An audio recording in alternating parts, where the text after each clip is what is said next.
Hello! So, for those of you who don't know me, my name is Mateo Chavez Lewis. Welcome back to the channel. As some of you may know, I just recently got back from New York. It was the first time that I was going to be able to be in New York since the pandemic.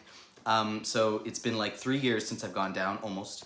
And so I finally got to see a whole bunch of Broadway shows, and it was awesome because I haven't gotten to see Broadway in however many years, and it just kind of reminded me of like where my North Star is and why I'm so passionate about this thing that I do, which is musical theater. So I saw 6 shows in the week that I was down there, and I'm gonna give you like a little review of each one of them for fun and for less for the purpose of helping you decide which shows to see, because I'm not actually a theater critic. I'm a theater practitioner first, so I'm very much coming at this from the perspective of like, what did they do well and what do we admire, and I'm not here to actually criticize any of these shows, and like, why would I? They were all amazing, every single one. But it's more for the point of like, if you haven't had a chance to get down to New York and you maybe are gonna miss one of these shows, or you haven't seen one of these shows and you don't really know what it's about, is to kind of give you an idea of what to expect if you were to go see these shows, and also just to talk about what my perspectives are so that you can all debate and agree and disagree with me in the comments. And I love the kinds of discussions that these kinds of videos always make in the comment sections of these videos. So make sure you comment and let me know how you feel about all of these shows if you have seen them on Broadway. Without further ado, let's get started. So the first thing I saw was I got to be in the audience for the closing night performance of Dear Evan Hansen. This show, man, this show has really, really touched my life, as you probably know if you're watching this channel. It was so magical to get to be there for this final performance.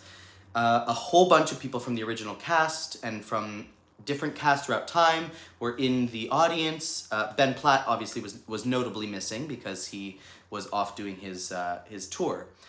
But the writers were there. I got to like meet Benj Pasek and give him a hug and thank him for putting this show into the world. And Stacy, the producer, was there and gave a speech, which was amazing to kind of get to witness. And the show itself was great. I mean, Sam Primick played Evan, and he was he's a very like musical theater kid. Like he has the kind of like flashy presentation of like a classical musical theater boy. That's him right there. That's my guy. But his voice was amazing, like really bright, pingy tone, pretty effortless on those high notes, and a lovely fluttery vibrato when he wanted to release it. So it was a pretty great performance on Sam's part. And everybody else was amazing. Gaten Matarazzo, the star of Stranger Things, where is he? There he is. Stranger Things star right there. He was Jared, and he was stellar. Like, he is, because he comes from the film world, and the film and TV world more so now than theater, he was very understated in all of his deliveries. You know, most people would come up, the famous like first line that Jared says is it weird to be the first person in history to break their arm from jerking off too much, or do you consider that an honor? You know, and so a lot of people will deliver it kind of like I just did, like very hammy, you know, give a very hammy performance. Gaten Matarazzo comes out and he's like, is it like weird to be the first person in history to break their arm from jerking off too much, or do you consider that an honor? You know, just like completely deadpans the jokes, and they really, really landed. Like, he just did the tiniest little gestures with his hands or like with his head, and it spoke volumes. And then in the moment when Jared really loses his poop on Evan in the second act, when he goes, "Fuck you, Evan, asshole." So language warning for my younger viewers. That's part of the show. In that moment, like, Gaten, I think it's pronounced Gaten. I might be wrong about that though, so correct me on the pronunciations. As always, I feel like I'm always mispronouncing names on this channel. But Matarazzo had this moment where he just took in everything it said to him, and he almost kind of like swayed a bit from the sheer emotional volume of it, and then he took this sway and he just, fuck you! Like, he took the energy that Evan was giving him that was throwing him off balance, and he used that energy and threw it back at Evan, and it was a really like spiritual performance in that moment, which was really cool to witness, that kind of distinction between the really like deadpan jokes and then that moment where like it became really energetic and spiritual and emotionally connected. It was really cool what he did as an actor. And then she stole the show for me. Talia Robinson. Holy crap. Insane voice. She plays Zoe. Insane voice. Stunning. And the way that she delivered Requiem on that stage was mind-blowing. It was really like the most emotionally connected I've ever felt to that song. It was really something incredible. I think she's going to be a huge star. There you go. That was Dear Evan Hansen. My one of my favorite shows of all time. It really has a special place in my heart, and it was really, really special to get to see it one more time before it left Broadway. Then, the next show I saw was Chicago, which I saw Angelica Ross and Brandon Victor Dixon and Amra Faye Wright, which is another name that I think I might be mispronouncing. And Amra Faye Wright has been playing Velma kind of on and off for like 200 billion years. She's been playing Velma on and off on Broadway and in different places for 20 years. So it's amazing to watch someone who's been doing a role for that long. It's just so in her. You know, she's up there and she doesn't, it feels like it just flows out of her without her thinking about it or even having to try. It was pretty amazing to watch. It felt like, you know, I was watching Gwen Verdon or Cheetah Rivera or Anne Reinking, another name I don't know how to pronounce. Like just that level of star quality in her performance, because she just owned that stage. She knew exactly what she was doing. And of course, because she's been doing it for 20 years, so she was amazing. Angelica Ross did a great job, one of the best kind of TV star moves to Broadway transitions that I've seen. Like, she was really fantastic. And Brandon Victor Dixon, I almost feel like his voice was underused as Billy Flynn, which is insane because Billy Flynn has like all of these big long high notes to sing, but Brandon Victor Dixon obviously has these insane pipes. Like you've heard Jesus Christ Superstar.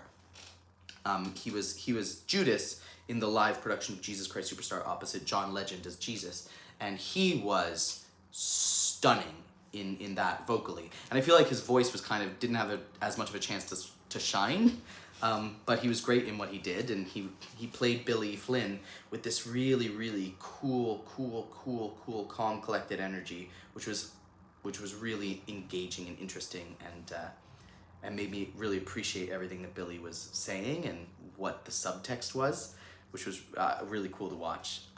And then Haley Swindle played Mama Morton. This is Haley Swindle. She was unreal. She came out and I mean, Mama Morton is often cast as like a very heavy set woman, often like an alto with like a really deep voice. Haley comes out and riffs up to like the stratosphere, like this super high, like Elphaba belting riff, and it like brought down the house. It was incredible.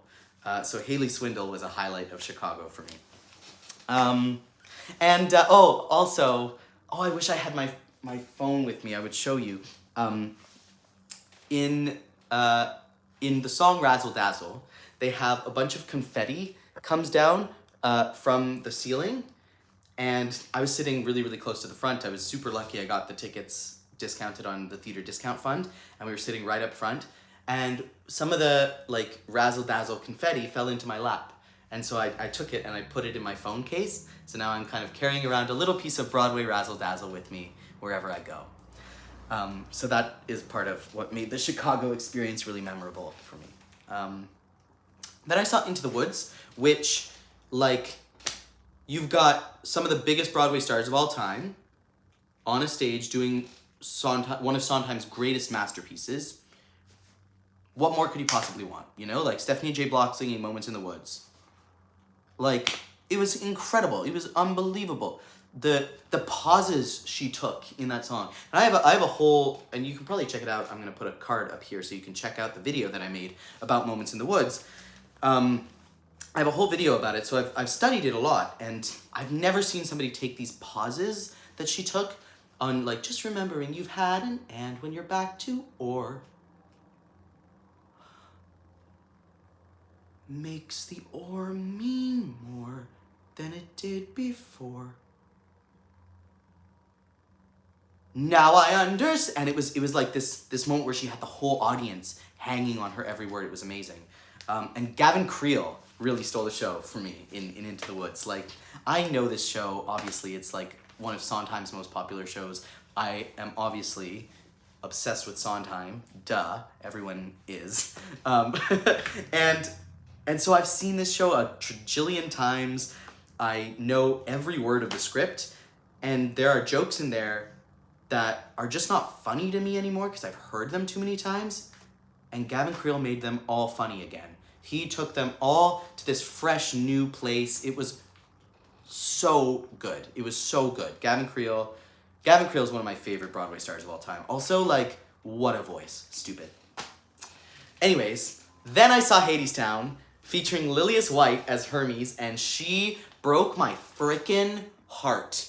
It was that whole last ending sequence where Hermes is singing the "It's an old song," that whole section, singing it a cappella. It was one of the most, like, riveting things I've ever... she transported me. Much like Andre DeShields did, actually, because I saw him as Hermes as well when he was doing it. He was the original Hermes. He won the Tony Award for the part. And he is a conjurer. Like, he's a sorcerer. He moves in this really magical way, and you feel transported, and it feels like he's hypnotizing you a little bit. Like you're put under a spell. It feels very spiritual. It feels like some higher power is calling you to pay attention to this show. And I didn't believe that anybody could ever do what Andre DeShields did. And Lillias White did it. She did it really well and in her own different kind of way. And also, she's like 73 and her voice sounds insane still. Like, she still sounds incredible. I hope I sound half as good as her when I'm 40, let alone when I'm 73. She's incredible. And then I saw Strange Loop, which I got to see an understudy for the part of the usher. I saw Kyle Ramar Freeman play the role of usher. And Kyle was excellent. A little bit more of an operatic tone than the usher on the cast recording. Usher on the cast recording has this very kind of nasal sound that it's really cool for the role, you know. The always obey their mothers, that kind of a sound. But Kyle comes out here with always obey their mother, a little bit more of a deeper tone, and it was really, really powerful because this score is high for the role of Usher, and Kyle was vocally just absolutely stunning. It's a very cool show. It's really cool because it kind of takes all of the structure and the conventions of musical theater, and it takes them and it crumples them up into a little ball, and it throws them right out the window because it doesn't need them to tell its story. It's, as long as you keep the audience engaged, you don't really need structure. That's kind of the lesson that I learned from A Strange Loop, is that it doesn't have, even like a concept musical that doesn't have a clear narrative, like Company, for example, has still a more clear structure than A Strange Loop. A Strange Loop is kind of, on one level, nonsense, right? But the fact is, it's always entertaining, and it always has emotional grit behind it, emotional, brutal honesty, and like graphic honesty. And so because it has those two things, it doesn't need to have a narrative or a structure that makes sense in order for the audience to connect to it. We don't need to connect to it through a structure that we know. We're only connecting to it on the basis of the fact that it's raw emotion and raw truth on the stage. And that is pretty cool. And I think it definitely earned the Best Musical Tony Award that it won, because it kind of, to me, it revolutionized what theater can be and how audiences can connect to theater when there isn't a structure that we recognize as being familiar for us to latch onto. So that was a strange loop. And then the last show I saw was technically not a Broadway show, but I saw Sleep No More, which I've never gotten a chance to visit. It is a really, really cool thing. For those of you who don't know what Sleep No More is, it's like a devised theater dance piece based on the story of Macbeth that kind of all happens within this hotel, and you go in wearing a mask and you can kind of explore the hotel freely, and there are 1,000,000,005 things happening at once in any given room of the hotel. So you can kind of wander around on your own and choose your own adventure and see different pieces of like interpretive dance and devised theater moments happening in different parts of the hotel. It's pretty hypnotic and magical, and it's a pretty incredible experience. If you haven't been, I definitely recommend going, and if you have been, I recommend going again, because I'm sure you missed things. It is so dense, and there's so much happening that there's always more to explore. The guy I was with, my friend Austin, and Austin has seen this show like 70 times, and every single time he sees something new that he's never seen before. It's one of those. So it's really an experience, and it's definitely worth subjecting yourself to the experience, because it's a pretty cool night. Anyways, those are my 6 shows I got to experience while I was in New York. Hopefully I will be back in New York very soon. I love New York City. It calls my name. It just reminds me of who I am. And getting the chance to visit again for the first time since the pandemic was such a treat, and I can't wait to go back. So let me know in the comments what you think about these shows, if you've seen them. Let me know also in the comments what shows I should see when I go back down to New York, hopefully in less than a few months. All right, that is all. Sign up for my mailing list in the description below if you are interested in more theater and music recommendations. I send out some recommendations every week. And otherwise, thank you so much for watching, and I will see you next Saturday with a return to Music Theater Theory. We're going to be analyzing a song that was requested by one of you in the comments. So I will see you then. Much love. Thank you so much for watching. Goodbye.